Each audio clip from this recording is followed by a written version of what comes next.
Would you ever perform in the West Bank, No, Gaza? because if I go there, I have to go to the Israeli checkpoints, and I don't want to go through the Israel. I don't want to have an Israeli soldier telling me what to do. Yeah, there's a demeaning aspect to that whole, Very, even in subtle ways. Yeah. yeah. I mean, I have so many Palestinian friends with an American passport, U.S. passport, living here. They are born here, and they talk about the humiliation and the intimidation and the harassment that they go in. It's like, do you want me to try? Yeah, that little bit of a humiliation. A little bit. Oh, sometimes it's major, but I know, I I know. noticed that even the little bit is has Yeah, a after a lifetime of that, it can turn to hate towards the other, yeah, and resentment. resentment, and then how do you do anything with that resentment? I have a friend of mine. He is from Palestine, from the West Bank. He's American here. He's born here, and we talk about.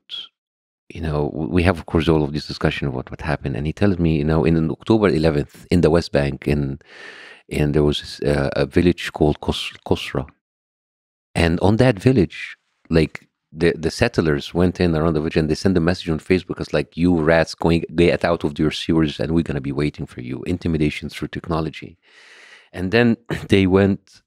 It is Kosra have like another settlement next to it called Esh Kodesh. Esh Kodesh.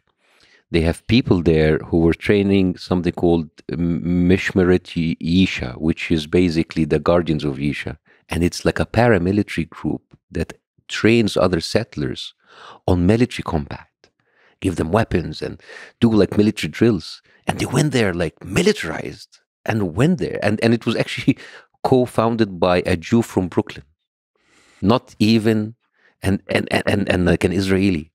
And he is like one of the disciples of Meir Kahane. I'm sure that you know who Meir Kahane is, who was the Jewish defense lead, the people who assassinated Alex Auda here in the United States, and they were there with their weapons outside, intimidating people. Now, this story carries everything that is wrong with the situation.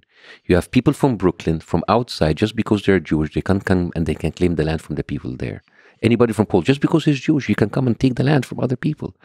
They're using technology to intimidate Palestinians. They have unchecked military power. These are not IDF soldiers. These are settlers, and they have free reign in order to intimidate and to kill the people. And you understand, this is the daily life of Palestinians. Not in Gaza, in the West Bank.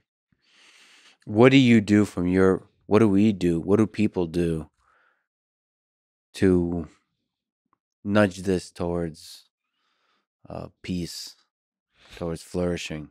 Here's the thing. I want to talk to the people of Israel.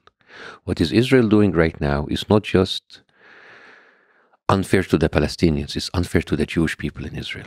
No, it is unfair to the Jewish people around the world. Because the way that Israel links itself to Judaism, at a certain point, remember like ISIS and Qaeda, and when everybody hated Muslims, sometimes humans are simple. They cannot have the nuances to separate. So anybody who, with a Muslim name, with a Muslim face, with a beard, who looks Muslim, he would do it because of that actions of those atrocities. You have the power as a person to separate yourself from an abusive power, a horrible power, and be yourself. I am really worried because the rise of anti-Semitism and the rise of hate against Jews is not because of the Jews. It's because of the actions of a government.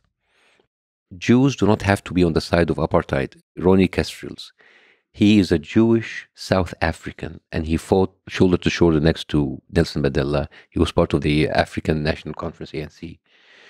And he had an article say, like, I know what apartheid is, and I saw Israel, and this is what they have. And the thing is, the Israeli government should listen to other people. You cannot call anybody who criticizes you either an anti-Semite, or if they're already Jewish, you call them like a self-hating Jew. You cannot do that. You cannot continue doing that. Because we did that. When I would go in and criticize the Islamists, it was like, oh, you're a self-hating Muslim. You're not really Muslim. You're an infidel, you're a secret, you're a secular, whatever. We have the power in order to reform the course by holding people in power accountable. And the thing is, it is very stupid to actually call this anti-Semitism. And like my idol is Jon Stewart. I voted for Bernie Sanders. Sarah Taxler, the one who did this amazing documentary about me, Tickling Giants, she's a Jew. She is married to an Israeli Jew. We have a good ratio because we know what the right is. They don't have to associate themselves with the action of the Israeli government.